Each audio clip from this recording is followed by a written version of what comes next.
on perd pas de temps. Est-ce qu'il est au-dessus de Kylian Mbappé, à vos yeux, après, avec ce ballon d'or-là, dans l'histoire du foot français? Olivier? Aujourd'hui, il fait partie, il n'y a que 6 Français qui ont gagné le ballon d'or. Ah oui, je le mets au-dessus. C'est une Pour vous, c'est un oui net. C'est une récompense individuelle, donc il n'y a que les très grands joueurs qui ont gagné le ballon d'or. Donc il fait partie des très grands joueurs et Kylian Mbappé ne l'a pas gagné. Et si on ajoute à ça le fait que Mbappé n'ait pas gagné la Ligue des Champions, ce qui est quand même le summum quand on est en club, Dembélé, pour le coup, il l'a gagné. Il a en plus le Ballon d'Or. Il a gagné la Coupe du Monde aussi. Alors Mbappé l'a fait aussi, mais pour le coup, c'est vraiment cette Ligue des Champions pour moi qui est un curseur aussi important. Moi, je suis pas d'accord.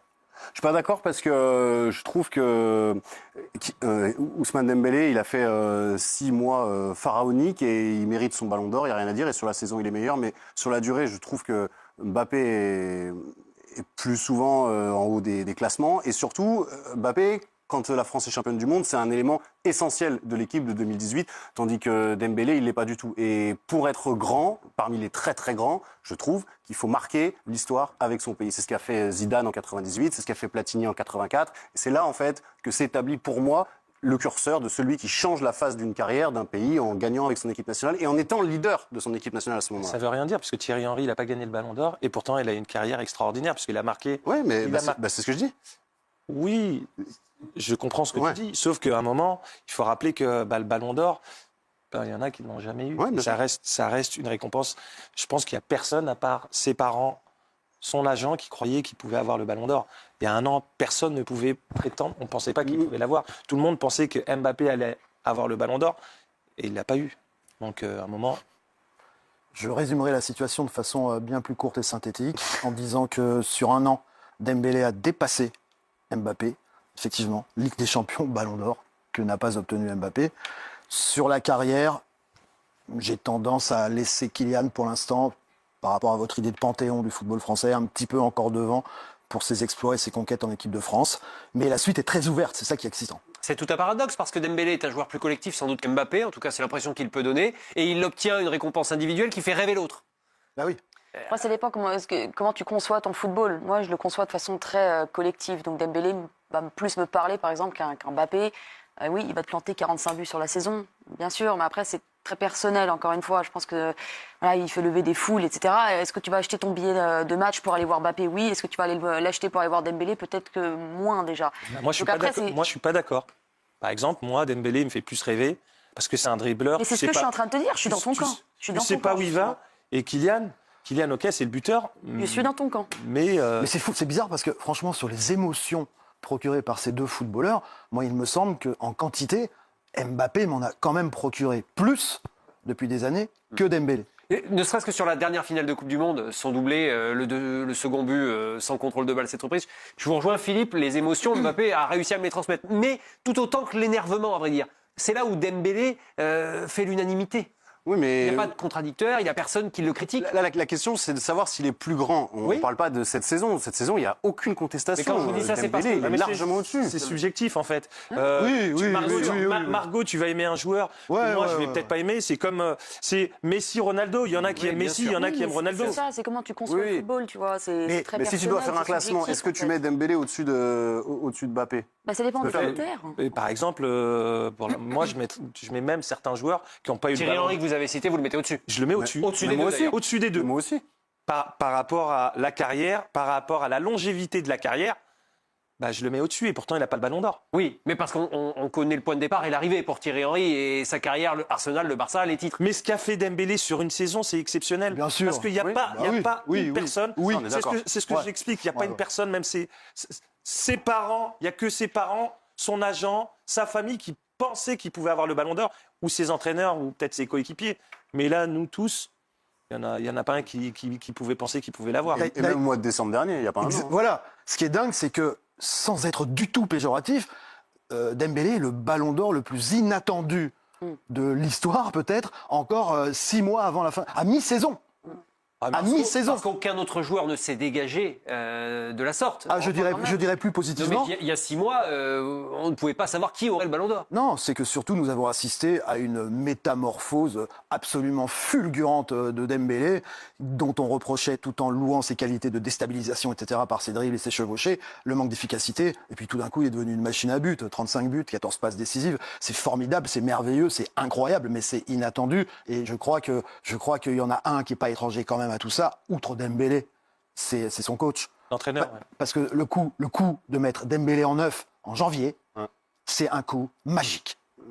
Oui, il le fait déjà il y a 2 ans à la Real Sociedad. Il le remet en faux neuf à la mi-temps du match retour en 8e de finale. Donc ça, c'est quelque chose, je pense, qu'il avait dans la tête depuis longtemps. Ce qui est vrai, c'est qu'on a pensé pendant des années que Dembélé, quoi qu'il arrive, il aurait les pieds carrés durant toute sa carrière. Il a été, en fait, pendant 6 mois, au niveau où on espérait qu'il arrive un jour. Mais enfin, personnellement, moi, j'ai arrêté d'espérer parce que je me disais, c'est pas possible. Ce sera un formidable joueur, virevoltant, pour qui on paiera peut-être son billet, mais il n'arrivera jamais à devenir un joueur à mettre ne serait-ce que 20 buts par saison. Donc le changement mais donc ça veut dire quoi? Ça veut dire que souvent, peut-être qu'on parle un peu trop, non? Un peu trop vite, bien sûr. Un peu trop vite. Mais on est dans la culture de l'instant, Olivier. Mais c'est pour ça. Le foot se vit de cette manière-là aussi. Oui, mais il faut être mesuré un petit peu parce que le talent, on savait qu'il avait du talent. Et en fait, l'équation, c'est talent plus travail égale réussite. Et là, on peut dire qu'il y a l'arrivée de le travail peut-être avec Luis Enrique. La méthode de travail fait que... Pour moi, le poste, en fait. Il y a une question de contexte aussi. Ouais. Il y a une question, tu vois, un joueur peut être très bon dans un contexte donné, moins dans un autre, bon avec les joueurs qu'il a autour de lui, moins avec d'autres, bon avec tel entraîneur dans tel système. Des fois, c'est vraiment le contexte qui va faire que t'es bon sur cette saison. Mais la France entière... c'est le cas pour Dembélé. En fait. La France entière, Olivier, ne massacrait pas l'ancien Dembélé, si je puis dire. Non, mais il y avait les pour et les contre. Non. Certains le critiquaient pour son manque Il laissait à moitié d'efficacité. indifférent, Philippe. Il était quand même souvent moqué. Non, au contraire, moi je trouve qu'il était Depuis les clivant. retards du Barça, Non. Moi je trouve qu'il était clivant. Il y a ceux qui le critiquaient. Il parlait de sa finition. Voilà, en lui reprochant d'être incapable de finir, etc. Mais il y a ceux quand même, et je pense que c'était une moitié, qui le défendaient en disant « Attendez, ok, il manque d'efficacité, mais quel joueur déjà merveilleux, quoi !» Et Dembélé, Ballon d'Or, les Parisiens glissent quand même 2 joueurs sur le podium. Regardez les retrouvailles, centre d'entraînement du PSG ce matin, et il croise un de ses collègues qui est sur le podium lui aussi. C'est Vitinha.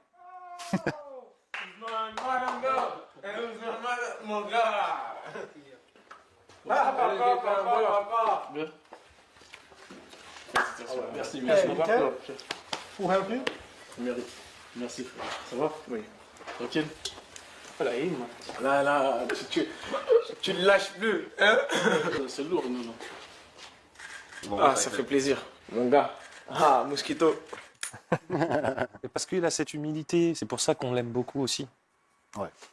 Et qui nous ramène à notre question. Dembélé est-il plus grand qu'Mbappé? Alors c'est un classement imaginaire que nous pouvons avoir, mais que vous pouvez également avoir en tête, vous, les abonnés de Canal, parce que Dembélé, il obtient la Ligue des Champions tant attendue par le Paris Saint-Germain et désormais ce Ballon d'Or. Au-dessus ou en dessous d'Mbappé, bon, difficile d'y répondre. Par rapport aux autres Ballons d'Or français, Copa Platini, Zidane, Papin, Benzema, vous le placez où là, Dembélé? Platini, 3 ballons d'or quand même, donc ça va être Bien difficile sûr. de le mettre au-dessus, Non, c'est mais une je certitude. ne vous demande pas si, honnêtement, Après- s'il est au-dessus de Platini, Zidane. Non, mais c'est pareil, Ah, mais est-ce qu'on- c'est générationnel. Mais c'est ça, c'est Papin, bien sûr, Papin, oui. il a fait rêver toute... Ballon d'Or avec un génération. club français. Comparer les époques aussi, enfin, c'est pas le même football, tu vois, c'est super compliqué. Là, tu nous demandes de comparer des joueurs qui ont joué à des décennies différentes dans un football différent. Enfin, pour moi, c'est incomparable. Ouais, mais ça, en fait. c'est pas gênant. Pour moi, ça l'est. Parce Je que trouve c'est que pas le même Platini et foot, Zidane, ils sont intouchables, ils sont au-dessus après Copa l'ordre. aussi, parce que Copa, Copa, c'est oui, la d'une légende. certaine manière. Mais Copa, tu l'as pas vu jouer. Oui, Bah écoutez, c'est ça, je peux vous dire, on m'a dit qu'il était très... C'est ça qui est difficile avec Mais non, mon mais papa, c'est qu'on l'a pas vu jouer. Eh ben, on donc m'a ça dit l'a qu'il pas était vu très jouer. bon. Bien sûr, mais ça, on n'en doute pas. Il en a 3. Et après, je trouve que derrière, Papin, Benzema, Dembélé, c'est ouvert. Parce que Benzema, ce qui réussit en 2022, c'est fantastique et c'est sur toute la saison. Et lui, pour le coup, il porte l'équipe à lui tout seul. Oui. C'est pas comme Dembélé où il y a un énorme collectif et où c'est lui la figure de proue. Benzema, sa saison 2022 avec le Real, c'est quasiment à lui tout seul qui remporte la Ligue des Champions. Et ensuite, Papin et Dembélé ont réussi l'exploit de l'avoir avec un club français.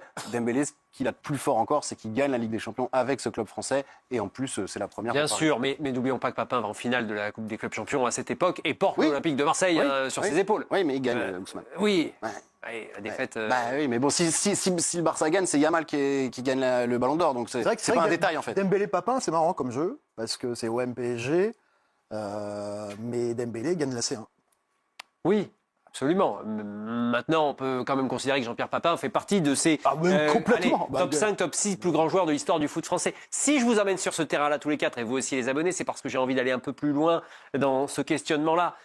Ousmane Dembélé, Ballon d'Or. Donc c'est le Graal, c'est la récompense individuelle idéale. D'accord. Maintenant, si vous le comparez à Olivier Giroud, Antoine Griezmann, qui sont en quelque sorte ses contemporains, parce que ce sont des champions 2018 comme lui. Non. Vous le placez où et comment? Voilà. Giroud, meilleur buteur de l'histoire des Bleus. Ok, mais dans 50 ans ou dans 100 ans, on dira quoi? Quels sont les ballons d'or français? Oui, Il y avait qui? Ouais. On citera les 6 déjà, ou s'il y en a d'autres. On citera pas, on les citera. Donc, je pense qu'il fait partie de l'histoire. Oui, donc vous. Oui, puis Griezmann, il n'a jamais gagné la Ligue des Champions. Ousmane, il l'a fait avec le PSG. C'est la première. C'est d'autant plus difficile de gagner la première Ligue des Champions avec Paris. Au-dessus de Griezmann dans l'importance, dans l'histoire du foot français. Non, quoi. moi pas du tout. Mais si on doit faire le classement aujourd'hui, à date, pour moi, c'est oui. Moi aussi. Vous dites que Dembélé gagne la Ligue des Champions et gloire à lui. Griezmann, il gagne la Coupe du Monde. Oui, Dembélé Dembélé aussi. il est dans l'équipe. Pas d'une façon aussi prépondérante, vous plaisantez quand même. Ah, mais à la fin, Griezmann, c'est le meneur de jeu, c'est le Platini de la dernière décennie quand même, ou le Zidane. Moi, là, je vais foutre le bordel. Vas-y. Par exemple, Neymar, il n'a pas le ballon d'or. Ouais. Et Neymar, pour moi, c'est exceptionnel. Ah oui. Et il n'a pas eu de ballon d'or. Bien sûr. Mais Oui, Bien sûr, c'est extraordinaire. Il n'a pas eu de ballon d'or. Mais tu mets pas le bordel. Non, ce que je veux te dire, alors ça veut dire quoi? Il est moins bon que. C'est Non, chacun. c'est plus quelle trace laisse-t-il dans le. Je prends volontiers ce parallèle-là avec vous. Le foot brésilien, Neymar n'a pas eu le ballon d'or, Rivaldo l'a eu. Vous mettez Neymar au-dessus de Rivaldo quand même? Ah oui, Oui. en niveau, en Vous avez souvenir. affronté Rivaldo quand même, Olivier. Il était dans votre zone. Ouais, mais ce qu'a fait Neymar, Rivaldo, il n'était pas tout seul. Parce que si on prend l'équipe de Rivaldo, il y avait Ronaldo, il y avait Roberto Carlos, il y avait Cafu, il y avait Mario, je pense. Il y avait des vrais joueurs autour de lui. Oui, et il y a une Coupe du Monde à la clé. Il n'a pas eu le Brésil de Neymar. Ouais, il a eu les Jeux Olympiques à Rio. Donc en fait, on fait le panthéon du foot brésilien. Quoi. Non, mais Olivier nous a fait traverser tranquillement l'Atlantique. On a atterri à Rio ensemble avec vous quatre. Moi, je ne sais pas. Moi, je dis simplement que si on doit. Pour moi, on nous dit le ballon d'or, c'est le Graal, individuellement. Ouais. Parce que Ribéry n'a pas eu le ballon d'or, il avait tout gagné, il avait été extraordinaire. Bon, mais là, c'était un vol. Là. C'était un vol. Ouais. Donc, ça veut dire quoi? Ribéry, il l'a pas eu. Et quand on voit la carrière de Ribéry, c'est extraordinaire. bien sûr. On le situe où, alors, Ribéry? Bah, Il y a des gens qui ont le ballon d'or, peut-être. moi, à l'heure actuelle, Moi, je suis je factuel. mets Ribéry au-dessus de Dembélé. Moi, je suis pragmatique. Combien de joueurs français ont eu le ballon d'or? Il y en a 6. Ouais. Donc, ils font partie de l'histoire du football français. Mais ça veut dire que c'est les 6 premiers de l'histoire du foot Mais français. pas forcément, en fait. C'est qui laisse la plus grosse trace. La trace, entre guillemets. dans 50 ans. Dans 50 ans, Bah, tes enfants, Paul, on de te qui dira. se souviendront, par exemple? alors- C'est plus ça. Bah, alors, manifestement, personne ne se souvient de Raymond Kopa. La transmission n'a pas été bonne. Parce que Bah là, si, les Copas mondiales, tu t'en rappelles. Je me permets une je Dacour. jouais avec les Kaiser. Je me permets une Dacour, foutre le bordel, ça m'intéresse. Ouais. Dembélé ou Thierry Henry? Justement. Non, mais parce que là, il y a la famille qui rentre en compte. Olivier, vous y avez répondu de toute façon de manière objective en plus. Pour vous, Thierry Henry est au-dessus de Dembélé et de Mbappé, vous l'avez dit. Hein. Ah oui, la longévité, la carrière de. Ouais, mais en Titi, fait, il a tout gagné. on peut. Après, c'est subjectif, en fait. Je trouve que là. C'est subjectif si on compte les titres.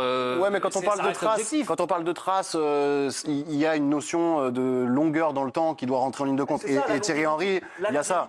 longévité. Même si il n'est pas premier du Ballon d'Or, il doit faire, je sais pas, 4 ou 5 plusieurs top podiums. 10, non, il plusieurs fait podiums. plusieurs Non, podiums, mais bien sûr. oui, mais dont des podiums.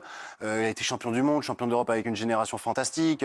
Et je trouve que Et la il a longévité plus gagné que au Dembélé, plus haut niveau et les saisons enchaînées à très très haut niveau, ça rentre en ligne de compte. Bah oui. Et Dembélé, pour l'instant, il fait une très belle carrière, mais son acmé, ça dure 6 mois. Ça dure de janvier 2025 à juin 2025. Sur On le verra niveau- s'il est capable pendant. Sur le niveau de performance sur plusieurs années, Mais Thierry Henry. Non, mais bien sûr qu'il est au-dessus. c'est pour ça. C'est plus que. Mais c'est pour ça que je dis ça. Ouais. Margot. Non, mais il n'empêche que gagner un ballon d'or, Bah oui, bien ça sûr, reste bien quand même sûr, bien super sûr. rare. Ouais. Il n'y en a eu que 6 quand même en 75 ans ou 69 ans. Bon, bah, c'est quelque chose qu'il faut prendre en compte, quoi. C'est hyper compliqué aujourd'hui. Ouais, mais alors moi je suis pas d'accord avec ça parce que en fait ça veut dire que on considère que le Ballon d'Or c'est le critère ultime. Non, Ça se pas joue à rien forcément. parce que si le Barça y passe et qu'il tape Paris en finale, selon les votes, selon les critères, ça aurait été C'est pas Yamal. le Est-ce que critère. ça en C'est fait le foot, ça, Paul. Oui, non, mais est-ce que ça en fait un Ça se meilleur joue à rien, joueur il y en a que un qui la Dembélé gagne, un Est-ce qui que fait ça doit remettre en cause la trace que laissera Dembélé cette saison parce que ça s'est joué à un hors-jeu de 5 cm? Je suis pas sûr en fait. Et la Donc, trace, tu la laisses. Il a gagné la Ligue des Il Champions. a gagné la Ligue des Champions. voilà, mais c'est pour ça que je Barça ça, malheureusement pour lui, s'arrête en demi. Je trouve, c'est pour ça que la trace que laisse un joueur ou dans la hiérarchie, ça doit prendre en compte la longueur et le temps qu'il a réussi à réaliser. Après le Ballon d'Or remporté par Ousmane Dembélé, une interrogation légitime surgit dans le monde du football. Dembélé est-il désormais meilleur que Kylian Mbappé, son coéquipier en équipe de France, et jusque-là symbole, incontesté de la nouvelle génération? La question est loin d'être anodine, car elle oppose deux trajectoires très différentes, mais profondément liées. Ousmane Dembélé a longtemps été considéré comme un talent gâché, un joueur inconstant, trop fragile physiquement pour assumer son potentiel. Arrivé très jeune au FC Barcelone avec une étiquette de prodige, il a enchaîné blessures et prestations irrégulières, au point que beaucoup doutaient de sa capacité à atteindre un jour l'élite mondiale. Mais le destin du foot est imprévisible.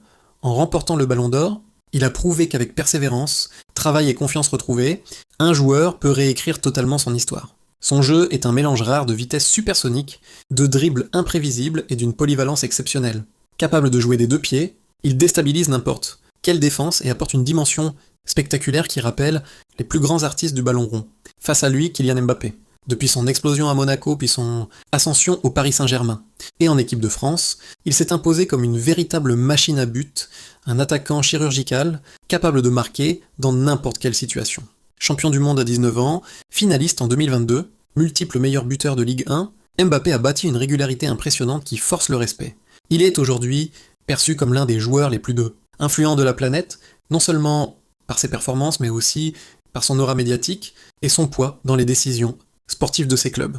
Là où Dembélé séduit par son imprévisibilité et son génie créatif, Mbappé impressionne par sa constance, sa puissance et son efficacité redoutable devant le but. Alors, la comparaison est-elle juste? Tout dépend de la perspective. Si l'on parle de carrière globale, de palmarès accumulé, de régularité au sommet depuis plusieurs années, Mbappé conserve une avance considérable. Ses statistiques de buts et de passes décisives sont hors normes, et son influence dans les grands matchs est déjà historique. Mais si l'on se concentre sur la forme actuelle, et sur l'année écoulée, il est indéniable que Dembélé a atteint un niveau supérieur, suffisant pour détrôner Mbappé dans la hiérarchie et obtenir la plus prestigieuse distinction individuelle. Son ballon d'or ne tombe pas du ciel. Il est le fruit d'une saison où il a porté son équipe, multiplié les éclairs de génie et marqué les esprits dans les moments clés. En réalité, ce duel symbolique révèle surtout la richesse incroyable du football français actuel. La France possède deux talents complémentaires. D'un côté, Mbappé, le buteur implacable, celui qui transforme la moindre occasion en danger mortel. De l'autre, Dembélé, le créateur fantasque, celui qui fait lever les foules par ses dribbles et sa capacité à inventer l'imprévisible. Ce débat sur qui est le meilleur risque de diviser longtemps, mais il occulte peut-être l'essentiel. Réunis sous le maillot bleu, ces deux phénomènes peuvent emmener la France au sommet du monde et écrire une nouvelle page de légende. Peut-être la vraie question n'est-elle pas de savoir qui est meilleur entre Dembélé et Mbappé, mais plutôt de mesurer l'impact colossal que ces deux génies côte à côte peuvent avoir sur l'avenir du football français et mondial.